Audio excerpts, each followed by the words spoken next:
we talk about our time blocking, which we've talked about even on here before, what do we always say about our time blocking? Is it can't be too rigid, strict, right? Right. Yeah. We have flexible rigidity, right? So we have these schedules that are blocked, but we have these things that we can flip flop. So if I know I'm going to have to flip it, I just flip it into a spot that I have availability for. So it won't get bit. So it might be the next morning sometimes. But generally there's a time throughout the evening that it can still work. Unless of course I'm doing the 9 o'clock one.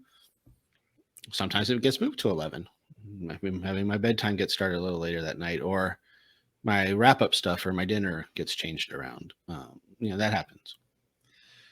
Dude, it's so crazy because I hear you talking, and in my head, I'm just like, your schedule is just full of uncertainty because it can change all the time. Like, I know you have structure, right? I know you have structure to your calendar, you have your days, but there is a lot of uncertainty in there. Do you feel like your schedule's uncertain a lot, or constantly in flux, or is it just normal for you and you don't even feel that way?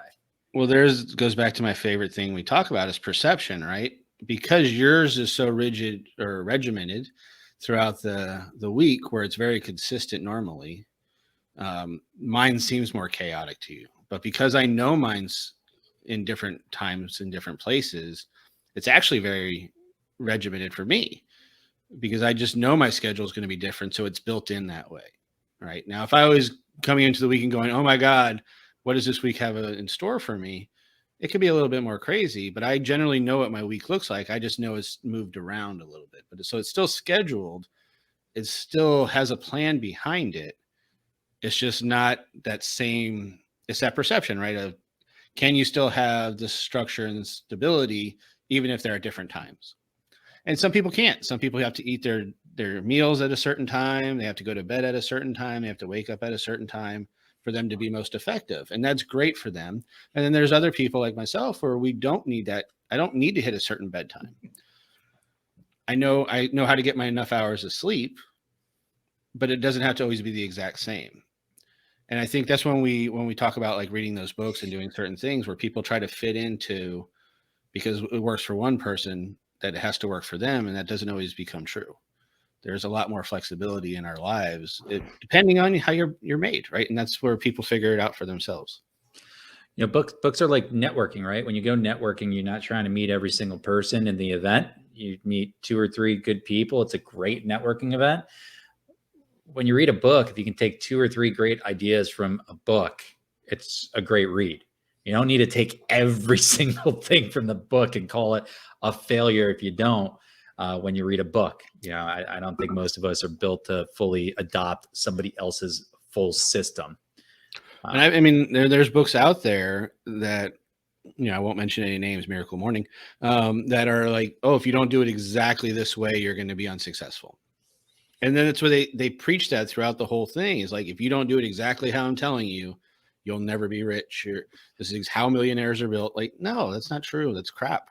Yeah, but it's good sales. It's good sales because people want to be told this is the way to do it. This is your shortcut to become a millionaire or this or that. You do it exactly like this and no way else. And you're guaranteed for it to work because it worked for me. Unfortunately, what worked for you in your life does not necessarily mean it'll work for me in my life. That's just not how life works. Life is different for you. It was at a different time. You were starting from a different place, looking for probably a different end result.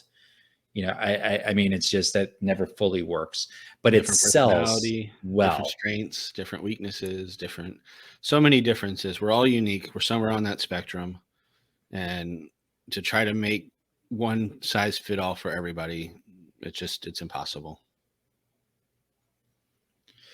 Yeah, it just doesn't tend to work, and that's why.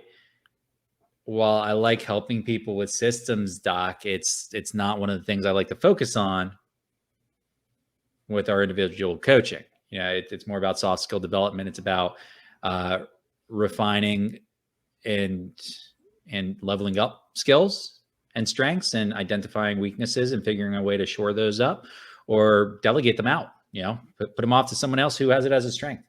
If you can do those things, you're a lot more likely to be successful than just following one specific system to a fault.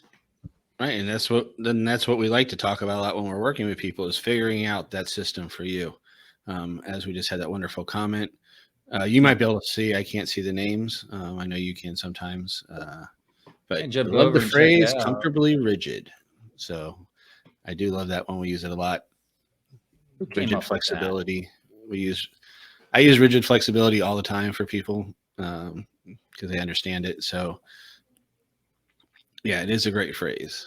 And we'll